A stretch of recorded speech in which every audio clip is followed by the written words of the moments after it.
Hello बच्चों, let us read the given question. Question कह रहा है, can you think of a specific optical setup with a trihedral prism, no other device in which a light ray passes undeviated through the prism, think and draw the ray diagram. मतलब हम लोग को एक ऐसा setup बनाना है केवल ट्राईहेड्रल prism को use करके, जिससे कि जो हमारी लाइट रे एंटर हुई तो हम लोग को पता है कि वो डेविएट होगी। तो कह रहा है कि हम लोग को डेविएशन नहीं चाहिए, मतलब नेट डेविएशन हम लोगों को 0 होना चाहिए। तो हम लोग लिखते हैं, there are two ways to achieve this setup. हम लोग दो तरीके से इस सेटअप को बना सकते हैं। अगर हम लोग फर्स्ट सेटअप को देखें, सेटअप 1, तो जो हम लोगों का फर्स्ट सेटअप है, this is quite a simple setup. मतलब हम लोग if we put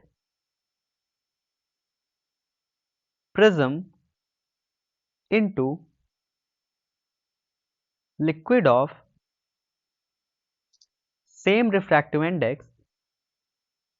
same refractive index, then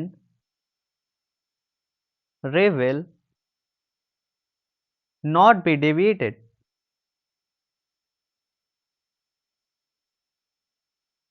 So अगर हम लोग इस सेटअप को देखें तो कुछ इस तरीके से दिखेगा।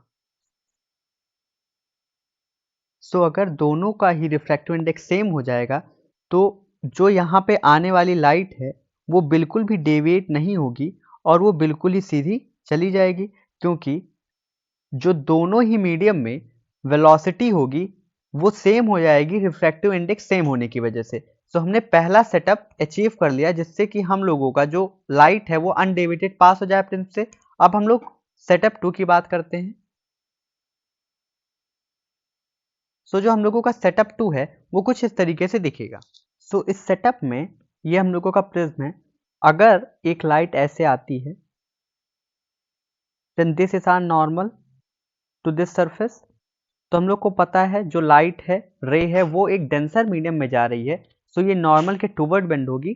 तो अगर ये लाइट इस तरीके से बेंड हो कि ये यहाँ पे गिरे और इस वाले सरफेस पे टोटल इंटरनल रिफ्लेक्शन हो जाए, देन ये लाइट ऐसे जाएगी।